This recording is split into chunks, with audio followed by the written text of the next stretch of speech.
법과 관련된 사실들을 굵고 짧게 알아보면서 특히 대법원 최신 판결에 대해 알아보는 판결록 준비되어 있습니다. 뉴스와 신문에서 자주 등장하게 되는 그런 화제의 판결들에 대해 꼼꼼하게 알아보려고 하는데요. 변호사님, 오늘은 어떤 판결 내용 준비해 오셨나요?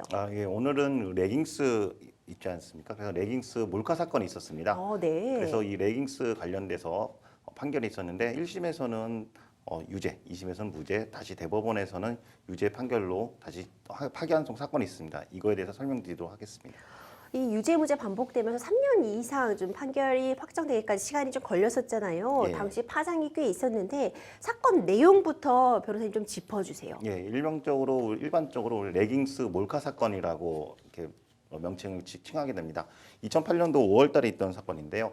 버스 출입문 앞에서 어떤 여성이 레깅스를 입고 승차하게 됩니다. 예, 이거를 레깅스 입은 여성의 모습을 한 8초가량 동영상을 찍게 됩니다.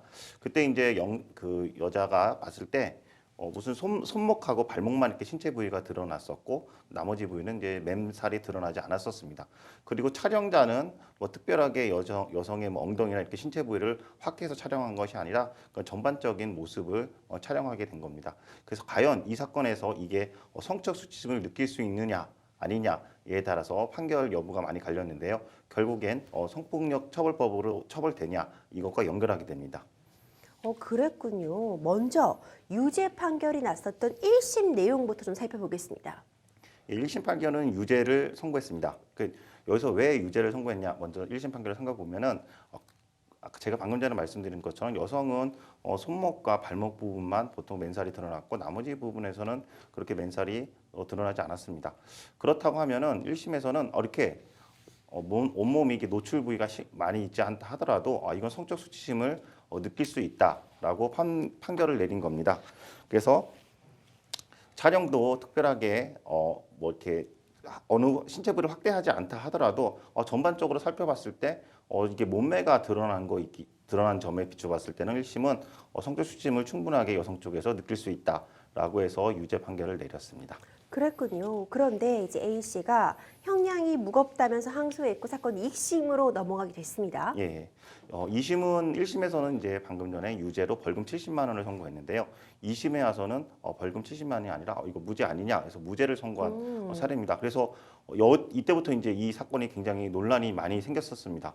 레깅스를 찍었는데 어떻게 이게 성적 수치를 못 느끼지?라고 이제 사회적으로 굉장히 이슈가 됐었습니다. 이 판결에서 판사가 여러 가지 이유로 이게 성적 수치심을 느끼지 못하겠다라고 한 이유를 설명하고 있습니다. 우선 천천히 살펴보도록 하겠습니다.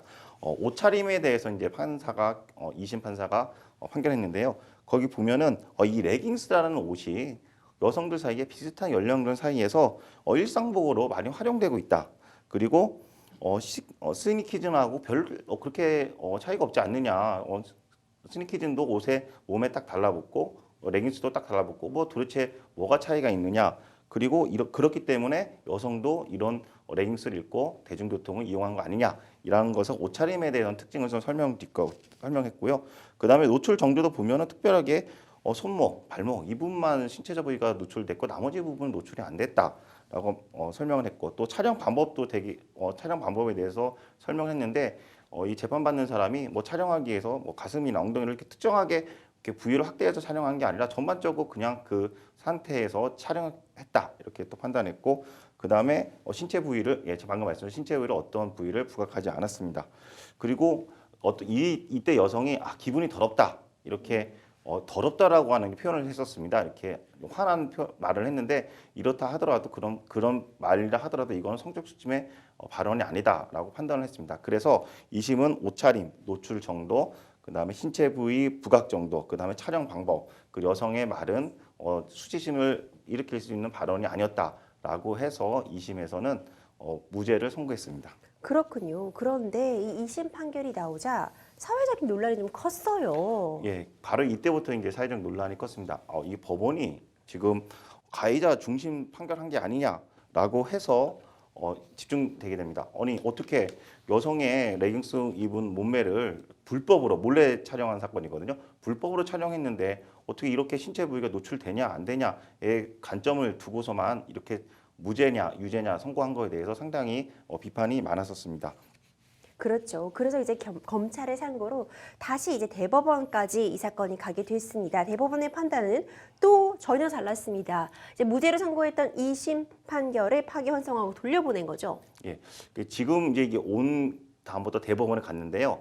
그 2심 판결에 보면 그 전에 대법원 판결에 2016년도에 어떤 대법원 판결을 인용했냐면 신체 부위에 노출이 없으면 성적 수침을 유발할 수 없다라고 하는 대법원 판례는 2심에서 무죄를 선고했었습니다. 그런데 다시 이 사건에서 무죄를 선고하자 대법원을 갔는데 그 대법원에서는 저번에 2016년도 대법원과 법리를 좀 달리해가지고 다른 기조로 판단을 내렸습니다. 꼭 그 성적 수치심을 느꼈을 때 여자의 발언이 부끄럽고 이런 창피한 감정만 있는 게 아니라 분노, 공포, 무기력, 모욕감 등 다양한 형태로 꼭 이 성적 수치심이 나타날 수가 있다. 그래서 그 여자가 기분이 더럽다라고 했다는 그 표현 자체가 어떠한 창피하거나 이런 말이 아니다 하더라도 분노 이런 거에 대한 충분한 표현이기 때문에 이 분노도 성적 수침의 하나의 표현이 아니냐라고 판단을 해줬습니다. 그리고 원치 않는 그 성행위를 하지 않을 자유의 기존 개념이었는데요. 이런 개념을 깨고 자기 의사에 반해 성적 대상화가 되지 않을 자유다라고 성적 수치심을 상당히 넓은 폭으로 2016년보다 넓은 폭으로 인정하게 되었습니다. 그러면서 대법원에서는 2심에서 무죄 판결했던 거를 다시 유죄 취지로 돌려보냈습니다.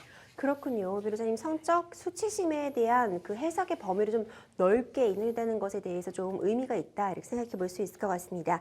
대법원 화제의 판결을 소개하고 해석해 보는 판결로 다음 시간도 기대해 주시기 바랍니다.